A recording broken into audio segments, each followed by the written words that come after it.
Well, g'day folks, and welcome back to the channel. Welcome back to another little short, and trust me, this one will be quite short. So as many of you know, I was loaned a GFX 50R for the duration of this trip. Still blown away by that generosity. And I have absolutely loved using it. Especially in those little quieter, more intimate scenes. And I'm really looking forward to getting some of those images printed, because I think that will really render some of the detail that's possible with that sensor when you are holding a physical print. But actually, surprisingly, my favorite camera to use on this trip has been the iPhone.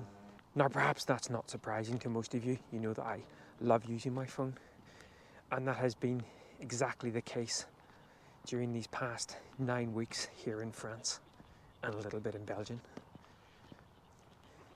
I'm not quite sure what happens to me when I'm using the phone, because I have a sense of a kind of a freedom that I don't feel I have when I'm using the Fuji cameras.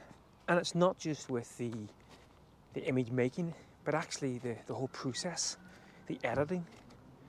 I, like many others, use Snapseed, and still can't, despite how much I use Snapseed, I still can never pronounce it.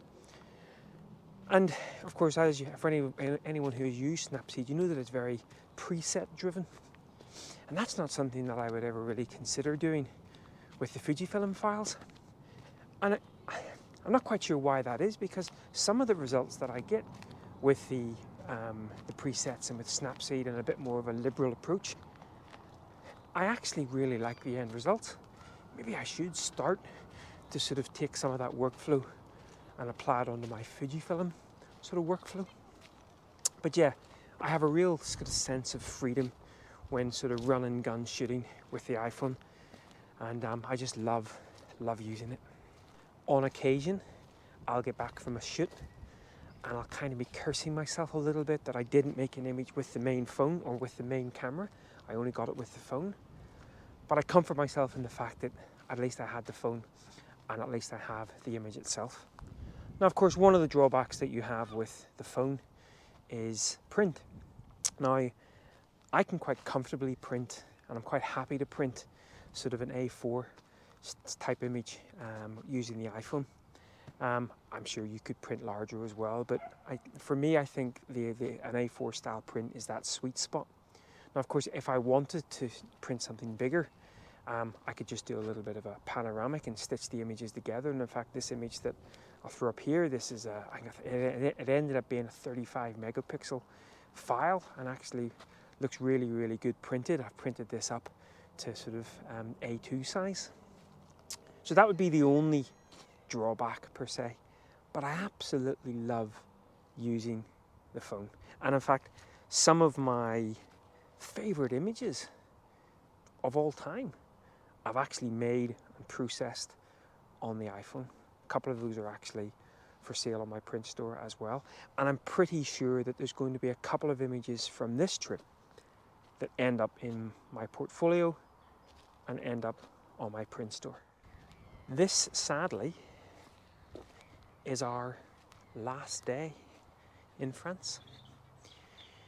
Tomorrow we get the Eurotunnel back over to Cambridge again. It's not, however, the end of the trip. We actually still have about another 7 weeks or so left before we're back at home base, so plenty more exploits to be had in and around, well, it'll be England, Scotland and Ireland. But what I wanted to do was I just wanted to share some of my favorite images made and processed 100% on the iPhone from these last 9 weeks. And I look forward to many more travels with the iPhone over the coming weeks, months and years. So without any further ado, I shall sign off. Thanks again for following along, and until next time, take care. Bye-bye. Roll the images. Au revoir, France. Still never